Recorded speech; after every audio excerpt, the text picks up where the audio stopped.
Hi, I'm Umbreon Libris. With Crown Tundra behind us, we can start to look ahead and wonder what next year is going to be like.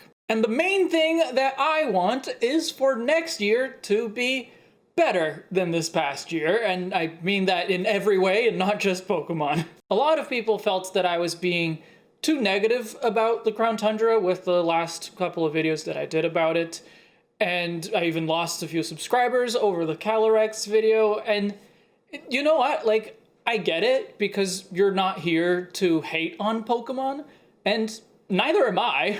I love Pokemon, but I am here to tell you my honest opinions, and if I didn't like something, I'm gonna tell you. And I did like a lot about Pokemon Sword and Shield. I think it took a lot of really positive steps, like making competitive play more accessible and moving towards a more open world. There were also fantastic character designs and great dialogue writing, and some of my favorite Pokemon ever were introduced in Generation 8. And even using DLC instead of a third alternate version to introduce new features and expand the universe of the games, great idea. But it was still one of the most disappointing Pokemon games to me. I felt like they were built up like they were much more. And I did ignore the last 4 months of marketing right before the release, but I was led to expect that Sword and Shield would be the biggest Pokemon games we'd ever seen. And I feel like they didn't quite deliver on that. A lot of things fell short. And look, I've had complaints about every single game since Generation 3. Like, even when the games came out, and not just looking back on them. But those complaints were usually about what I felt were missed opportunities, things that I felt could have been done better, or at least differently, and not that they were outright bad. And some things about Sword and Shield are outright bad. The visual style is boring and forgettable, except in very specific locations where they clearly put in the extra effort.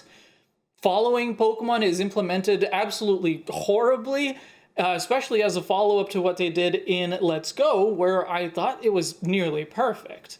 The lack of lore and connection to the greater Pokemon world was hugely disappointing, considering it's one of the things I look for with every new Pokemon game. How are you supposed to develop theories if there isn't enough lore to go off?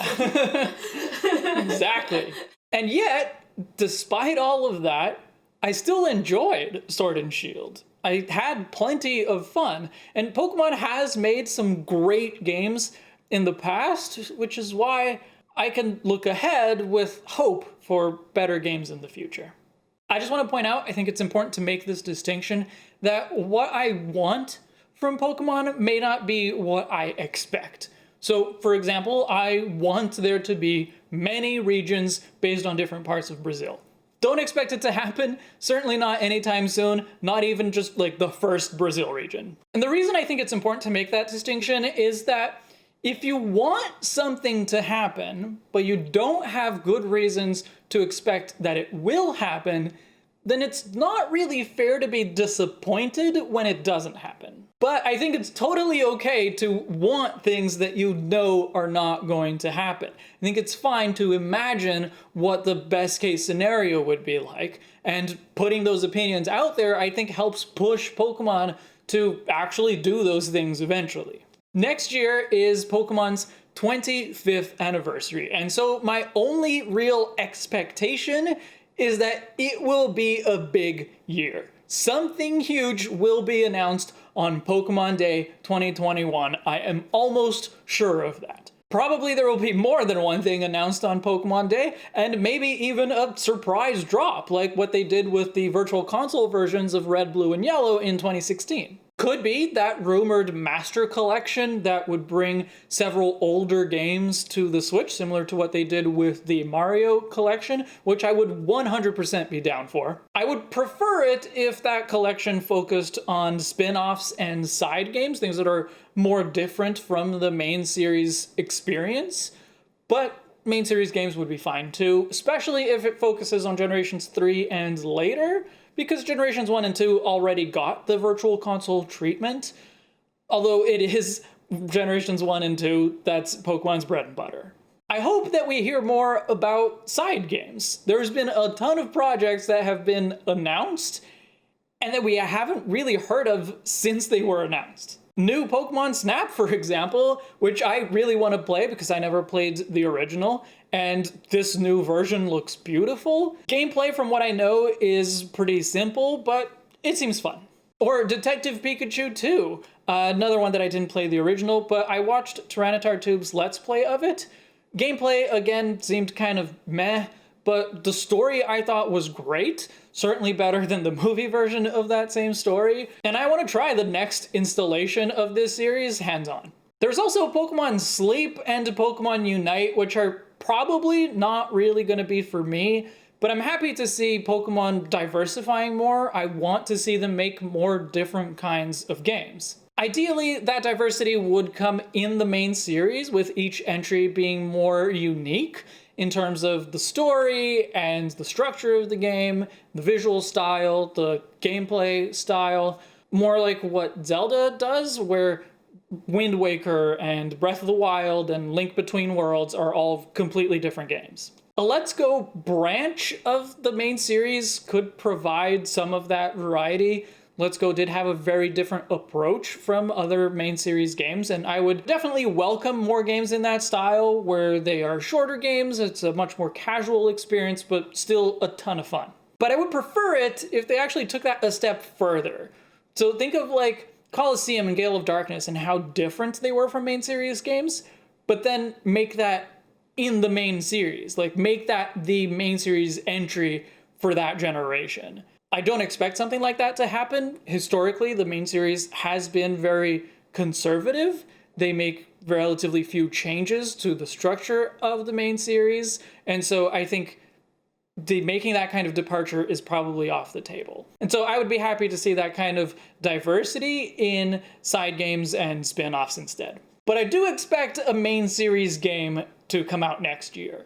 It's the 25th anniversary, as good an opportunity as any to make an announcement of that size. But it's probably too early for a new generation, even though the concept of generations has been kind of deteriorating, with them blending together a little bit more, and Pokemon being introduced in smaller batches, a handful of Pokemon being introduced with every new game. So I don't expect there to be a new game with a significant number of new Pokemon, and almost definitely not a new region. Instead, there are two possibilities that I think are more likely. The first one is that we would actually be returning to an old region. We could be getting Let's Go to Johto, which would actually be kind of huge, assuming the Kanto part of the game is included, because it would be a proper sequel to Let's Go Pikachu and Eevee, and that would be our first sequel since Black and White 2. For the rest of the video, I'm just saying sequel. Or we could be returning to Sinnoh. And as many of you know, I do not want Sinnoh remakes. And this kind of applies to Let's Go as well, but I'm tired of revisiting the same regions in an alternate timeline. So I'm 100% hoping for sequels, not remakes. But you have to understand that when I say sequels, I don't necessarily mean a continuation of the same story. Basically what I mean is the same region at a different point in the same timeline. So could even be a prequel as far as I'm concerned. The important part is for there to be returning characters, some related themes, for us to see how the region develops over time, and a story that at most touches on the plots of the original without necessarily leading directly into it or out of it. I would be surprised if we actually got Sinnoh sequels though. I expect proper remakes to happen at some point, and it would be pretty huge for 2021 considering how big the fan demand for it is. And you know, Diamond, Pearl, and Platinum are my least favorite games, but I would be excited to see a new take on it. Maybe they can make it actually good this time. Change my opinion, Game Freak. The other big possibility that I see is that we get sequels for Sword and Shield. This is what I would be hoping for the most for 2021. The story of Sword and Shield was mostly complete, except that they never resolved the energy crisis that Chairman Rose was trying to address. Yeah, Leon! I'm sorry, it still bothers me. the games did develop in a way that left lots of room for revisiting the region. You have Marnie, Bede, and Avery or Clara as new gym leaders, maybe even other changes to the lineup and the order of gyms. You have Sonia and Hop as professor and assistant, or maybe even as a duo of professors.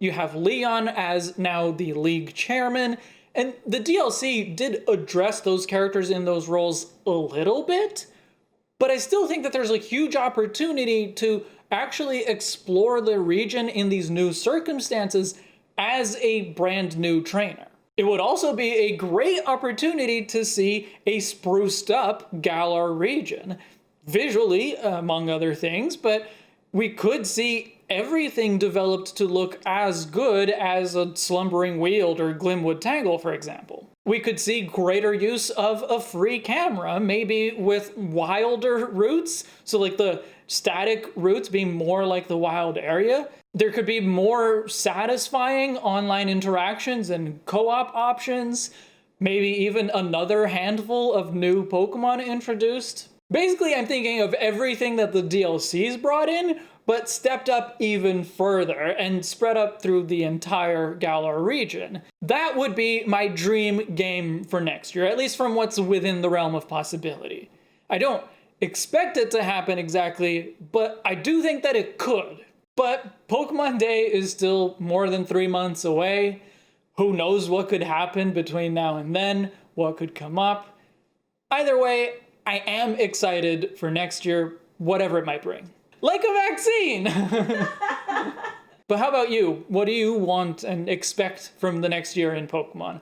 You know I mostly care about the games, but if you have something that you're looking forward to in the TCG or the anime or something else, let me know.